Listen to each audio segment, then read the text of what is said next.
Indeed, Ippur goes on to say, great and small say, I wish I might die. Little children say, he should not have caused me to live. People are so miserable. I wish I might die. The children were cursing their parents. Why have you caused me to live? Why have you brought me into this world? Misery abounded under the Hyksos, just like misery abounds today under the Hyksos.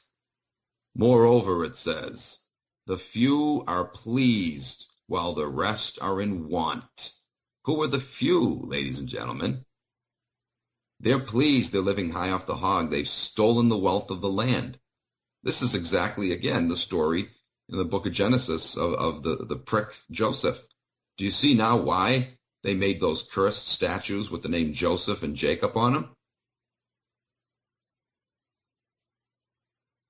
Do you see why King Tut had goddamn Semites on his sandals and on his footstool and on his walking stick?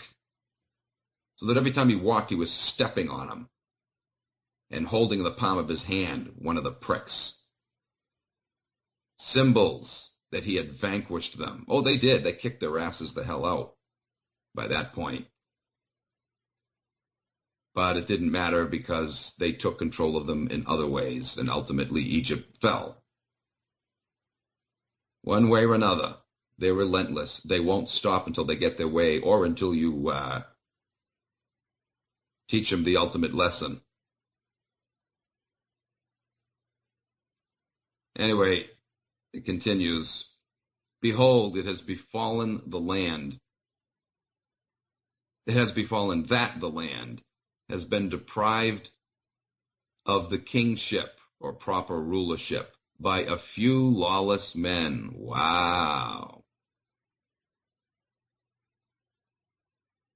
It has befallen that the land has been deprived of the kingship. We don't have proper rulership, he says. And it's happened at the hand of a few lawless men. He's lamenting. Nobody seems to care anymore. The nation's falling apart, and only the mummy cloth is crying out, but no one from the land of the living seems to care. Jesus Christ, man. Look at the parallels.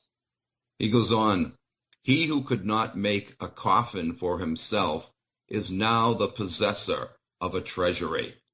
Those who had nothing, who came here empty-handed, have now taken over the country and stolen all its wealth. The goddamn Hyksos, the fucking Hebes, folks. Joseph came as a slave, did he not? And now he owned the country.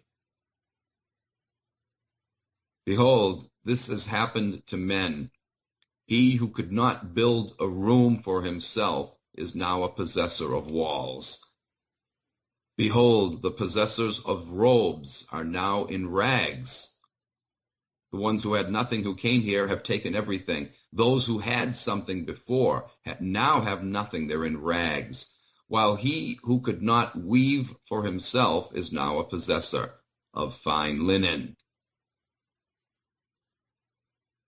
Isn't that a good description of the Hyksos bastards, the heebie-jeebie bastards? They don't know how to weave. They get others to do the weaving for them once they hijack the nation. Once they, use their phony money system to take control of a nation, then they buy the weaving factories and get others to weave their clothing for them. He that could not weave for himself is now a possessor of fine linen. Behold, he who could not build a boat for himself is now the possessor of a fleet. Their erstwhile owner looks at them, but they are not his. The former owner of these boats looks at amazement. How did this happen? How did I lose my fleet and now they own my fleet? He looks at them, but they are not his.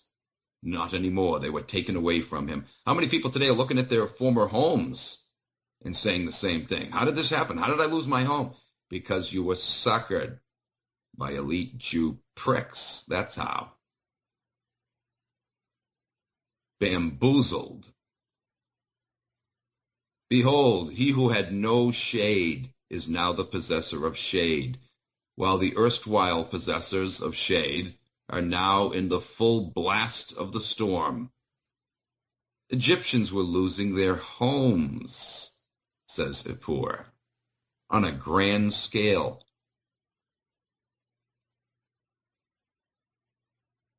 Sound familiar? Behold, he who had no property is now a possessor of wealth, and the magnate praises him. Yeah. People like to look at those nice, expensive, exquisite homes.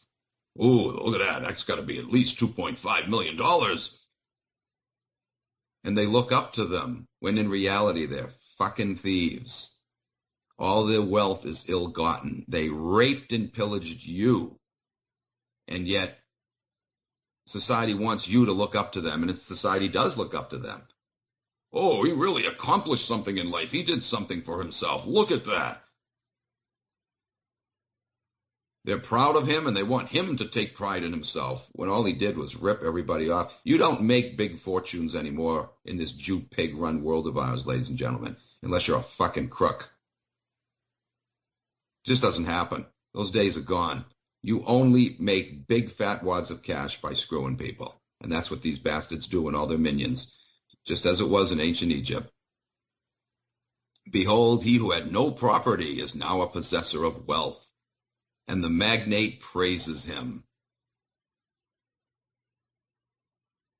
You're ripping everybody off just like we have done. Great job. You're going to go places. We got it set up so it all looks good on paper. If you've got the right credentials, you're going to get a job. But we know better, don't we? We're going to give you a job because you're a piece of shit like us. Yeah. In spite of the fact that you don't have any credentials. Meanwhile, Billy Joe Bob down the street, who has credentials, isn't going to get anywhere because he doesn't kiss our asses like you do. Behold, says Ippur, no craftsmen work, for the enemies of the land have impoverished its craftsmen. There are craftsmen out there, he says. People with great talent who should be able to earn a living, but they're not able to. Because the enemies of the land have impoverished its craftsmen. Holy Christ, man. Look at the parallels here.